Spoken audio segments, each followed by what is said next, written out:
Hello everyone, কেমন আছো সবাই? কালকে তো ছিল মকর সংক্রান্তি, আজকে হলো পয়লা মাঘ।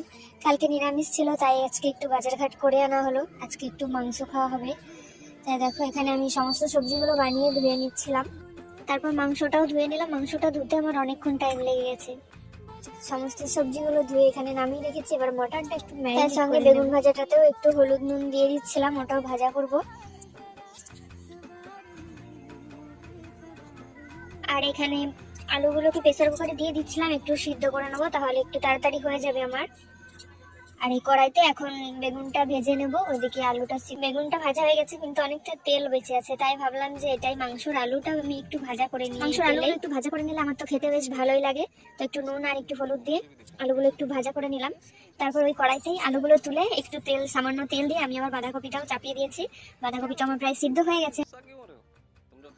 এরপর বাঁধাকপিটা আমি নামিয়ে বাঁধাকপিটাকে একটু ফোড়ন দিয়ে দেবো, তাই এই যে শুকনো লঙ্কা আর পাঁচ ফোড়ন দিয়ে দিয়েছি। বাঁধাকপিটা হয়ে এসেছে, তার মধ্যে আমি ওটা বসিয়ে দিয়ে আমি এখানে পোস্ত আর আদা রসুন পেস্ট করে নিয়েছি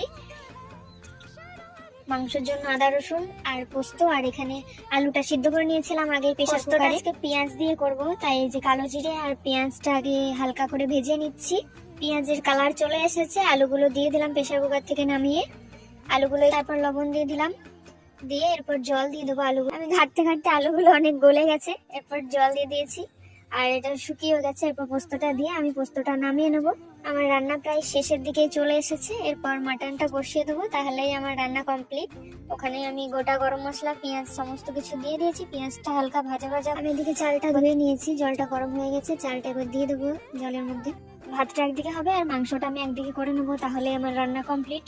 পেঁয়াজগুলো কালার চলে এসেছে ভাজার। টমেটোটা দিয়ে দিলাম, এরপর হালকা করে নুন দিয়ে দেবো। টমেটোটা তাহলে একটু গলে যাবে।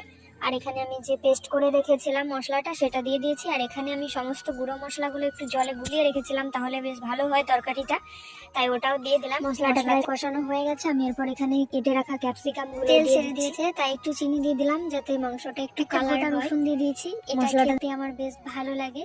আর মশলাটা হয়ে গেছে, মাংসটাও দিয়ে দিচ্ছি। এরপর মাংসটা আমি হালকা করে একটু কষিয়ে নেবো, তারপর দিয়ে দেবো প্রেসার কুকারে। আর আমার ভিডিও দেখতে কার কার ভালো লাগে তারা একটা করে কমেন্ট করবে, আমি নেক্সট ভিডিওতে তোমাদের কমেন্টগুলো নেব। মাংসটা হালকা কষানো হয়ে গেছে। আমি ধনেপাতা কেটে রেখেছিলাম, ধনেপাতাটা আগেই দিয়ে দিলাম একটু। তারপর মাংসটা আমি প্রেসার কুকারে দিয়ে দিচ্ছি, একটু সিটি দেবো। এই যে আলুগুলো দিয়ে দিলাম আর হালকা করে জল দিয়ে দেবো। মাংসটা রেডি করতে করতে আমার ভাতটাও হয়ে গেছে, আর এখানে সমস্ত তরকারিগুলো হয়ে গেছে। আর এই যে মাংসটা সিটি দিয়ে নামিয়ে আমি আর একবার কড়াইতে একটু গরম করে নিচ্ছিলাম। অলমোস্ট রান্না কমপ্লিট। আর এরপর আমি আর আমার বর খেতে বসে যাব।